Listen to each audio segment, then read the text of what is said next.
হাতে মেহেদি দিলে নামাজ হবে কিনা। হাতে যদি মেহেদি দেন মা বোনরা, তাহলে সেক্ষেত্রে নামাজের কোনো অসুবিধা হবে না, বরং মেয়েদের জন্য হাতে মেহেদি দেওয়া সুন্নাহ, ভালো। নবী করিম সাল্লাল্লাহু আলাইহি সাল্লাম কোন এক নারী কিছু একটা দিয়েছেন পর্দার আড়াল থেকে হাত দিয়ে বা কোনোভাবে, তো নবী সাল্লাল্লাহু আলাইহি সাল্লাম মহিলাদের ওদিক থেকে দেওয়া হয়েছে কিন্তু হাতে মেহেদি নাই, এটা দেখে তিনি আশ্চর্য হয়েছেন যে কোনো পুরুষ নাকি সেখানে, মানে পুরুষের হাত আসলো কোত্থেকে। তখন বলা হলো না, মহিলাদের হাত। তখন নবী সাল্লাল্লাহু আলাইহি ওয়াসাল্লাম আশ্চর্য হয়েছেন। এই হাদিস থেকে বোঝা যায় মেয়েরা হাতে মেহেদি দেওয়া সুন্নাহ। অনেক মেয়েরা হাতে মেহেদি দেওয়াটাকে তারা মনে করেন শৌখিনতা, বিলাসিতা। তাদের এই সাজগোজকে ইসলাম পছন্দ করে, প্রশংসা করবে, বিশেষ করে বিবাহিত নারীরা তো বটেই। বিধায় মেহেদি ব্যবহার করলে ওযু হবে, কোনো অসুবিধা নাই, নামাজও হবে। এমনকি আর্টিফিশিয়াল মেহেদি যেগুলো বাজারে পাওয়া যায়, টিউব মেহেদি বলা হয়, এগুলো দিলেও ওযু হবে।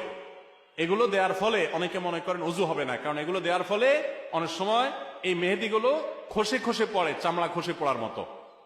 তো এটা আসলে চামড়া খসে পড়া না, এটা চামড়ার উপর আলাদা কোনো আবরণ বা স্তর সৃষ্টি করে না, বরং এক ধরনের কেমিক্যাল থাকে অ্যাসিডের মতো। এটার কারণে চামড়ার উপরে সূক্ষ্ম লেয়ারটা, যেখানে বেশি মেডিসিন পড়ে সেখানে একটু খসে পড়ে। এর কারণে আলাদা লেয়ার যেহেতু হয় না, অতএব এগুলো দিলে ওযু হবে, নামাজও হবে। মেহেদি ব্যবহার করতে পারেন, কোনো অসুবিধা নেই।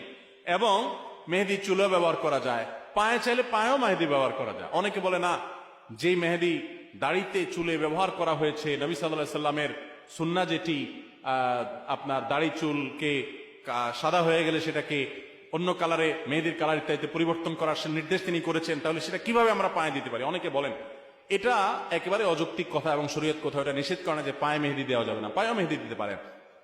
এবং যারা মনে করেন যে দাড়িতে চুলে ব্যবহার করে যে জিনিস, সে জিনিস পায়ে দেওয়া যায় না, তো তেলও তো দাড়িতে চুলে মানুষ ব্যবহার করে, তো তেল পায়ে দেন কিভাবে? তো এটা যেরকম পারেন মেহেদিও একইভাবে দিতে পারবেন। আবার পুরুষরা অনেকে মেহেদি পরেন, ইসলাম শরীয়তের দৃষ্টিকোণ থেকে এটা অনুচিত কাজ।